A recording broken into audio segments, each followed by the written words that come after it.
I haven't done one of these in a long time. Hey everyone, you might have seen me or have subscribed from these videos, and since they're both pretty recent, I figured I'd do a reintroduction of myself to those who are new here. My name is Marian Carmel. I'm an independent singer-songwriter based in Singapore and the Philippines, and I've been making music for about 10 years now. That's crazy. I write all of my songs and I make them with my closest friends, but since I've been doing it for so long, I have like 36 songs on Spotify, all about different parts of my life. So if you'll have me, I'd love to walk you through my life through music. And trust me, you're gonna want to watch till the end because there's a special announcement and it gets juicy and the tea is piping hot. So the first part of my journey as a musician was from 2015 to 2019, where I was a busker in the streets of Singapore, studying law and management as my diploma and also saving money to pay for my university fees studying arts management. I entered competitions and mentorship programs, and this is where I met my lifelong friends, some of which I have a matching tattoo with, and I'm still making music with now. In terms of releases, I was really into neo soul and R&B, and I released these 3 songs. My favorite of the bunch is Might Never Get Better, which is my firstborn, and I was really depressed at the time, but now we're better. So it was a lie! Anyway, she has a very special place in my heart, and I still play her during my live shows. 2020 was one of the worst years of my life, but I wrote my best songs from that period. I went through my first big breakup and some virus or something took over the world.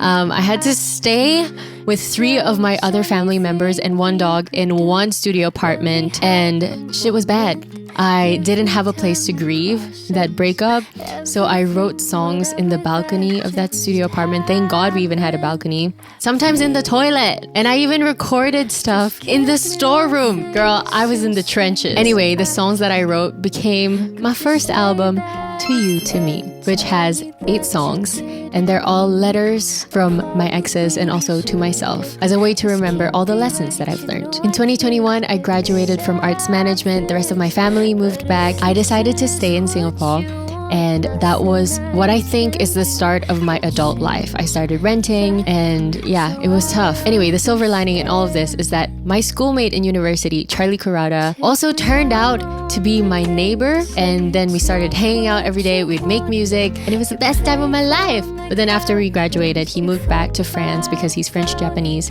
and it's hard to stay in Singapore sometimes when you're not a citizen or a PR. But yeah, up to today, we still make music together. During this period, I released a whopping 13 songs, and my favorite are A8, which is a tearjerker, You Like the Chase, which is a song about the same dude, but from the lens of anger in the grief spectrum. Pause and Reset, the first song that Charlie and I worked together, and I've Been Lying, which is the saddest song I've ever written. And if you want to hear the tea about all of these individual songs, I have a series on my YouTube channel called Crying and Crafting, so you can check that out if you want to. 2022 to 2023. Came out of the closet, but ran into a slump. In 2021, I came out as bisexual to my mom through FaceTime because I was dating this girl named... I should probably not say that. I'm not saying it anymore. Okay, I wrote my first queer song with my best friend Renee. It's called We're Gonna Die Anyway, and it's about loving and queer joy despite being in a place that doesn't really accept you. Sound familiar?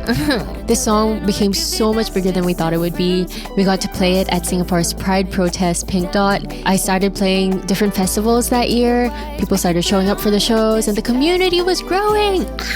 It was really exciting. And earlier that year, I went to Europe because my brother gifted me a flight ticket to visit him as a graduation gift. So I went there, visited Charlie, we made some songs, and when I was in Amsterdam, I went on the best date in the world with a girl, and she kissed me. And then I wrote a song about it, of course. More about that later. When I went back to Singapore, I had the biggest cry of my life. That's a lie. I've had bigger cries, but I had a big cry. And I realized that I wasn't happy with my life. I was working a retail job and I was living paycheck to paycheck, and it was tough, dude. And renting in Singapore is not easy. So I had so many things to consider, which was ironic because while I was having the shittiest time, my career was really taking off and I was on New York Times Square and I had all these big collaborations from the region, but I was just not doing well, bro. And even though I was releasing music consistently, I considered quitting because music just takes so much money to make, you guys. It's not even funny. And I was in such a bad place financially. But I got a new job. I quit my retail job and I started teaching remote. I taught English to kids and I started building up my savings. So later in the end of 2023, with some flight credits that I had saved, I went to LA with my friend Renee and it was really fun. It was very eye-opening, life-changing. I met my friends, made some new ones, and also wrote some songs. And I promised that I would come back to Singapore with a renewed sense of love for the art and the music. And I did that. During this period, I released 9 songs and these are my favorites. 2024, the best year of my life. So after my LA trip, I made a promise to finish my EP. So I did. I locked in so hard and I realized that if I wanted something in my career, I had to go out and get it. So I made a vision board, put all my goals down. I achieved half of them. The other half is financial stability and we're still working on that one. I am my own manager.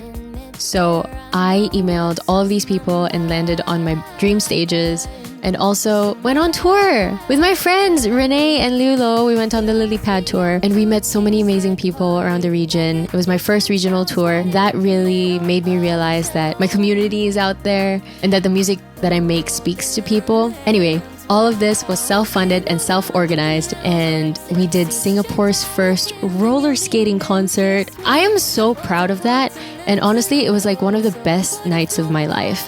I had so much fun putting it together, seeing everybody and how much fun they were having, and also like the skating afterwards. That's so cool. If you want to see how it went, you can watch the series on my YouTube channel. About Singapore's first roller skating concert. I also have the performance videos from there if you'd like to see it. Anyway, I finally finished and released my EP, What If Nobody Kisses Me. Title track is about that girl from Amsterdam. Shout out! But the entire EP is just basically about finding love again and learning how to love despite all the mishaps happening over and over and over again. In 2024, I put out 5 bangers and I love all of them and you should check them out. 2025, full-time musician and growth. At the end of last year, I managed to quit my teaching job because of all the good things that happened, but also because I was starting to get burnt out juggling my teaching and also all of the things that I was doing. So I made the decision to quit, also because they started using AI and I was essentially teaching garbage, but that's for another video if I ever make one. But yeah, being a full-time musician has been a mixed bag so far.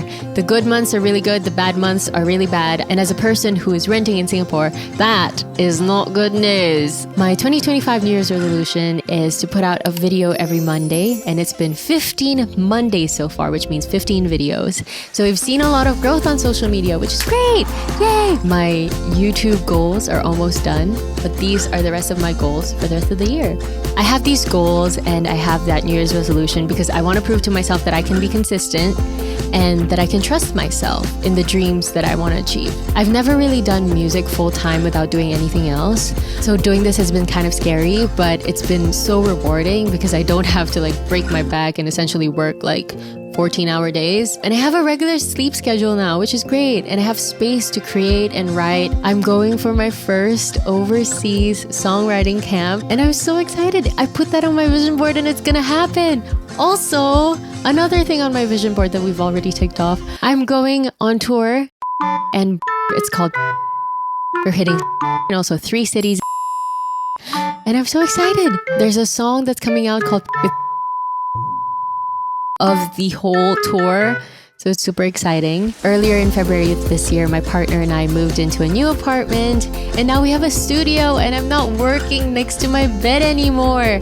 And I love it so much. Like, we really put in a lot of effort to make it beautiful. We have a studio now, we have a crafting area, and we have a whole separate room to sleep. Can you imagine that? That's crazy. So yeah, I'm really excited to see how the rest of the year goes, how the rest of my life goes. Who knows even? Having these new tools at my disposal, I love that I can make stuff when I want to, and that I'm making stuff and I'm challenging myself, like the whole giver video and taste. So yeah, that's the story so far. Thank you so much for watching till the end, and thank you for being here, for being along for the ride. If you want to see any type of content or hear any kind of cover, just put it in the comments below. Subscribe if you haven't already. Like, share. I don't know what YouTubers do. I'm only 15 weeks old. If you want to know more about me and if you want to follow along the journey, consider checking out my socials and please follow me there so that I can hit my 50K goal. Woo! It's free and it helps me and it goes a long way. Thank you so much for listening. I'll see you guys again next Monday. Bye!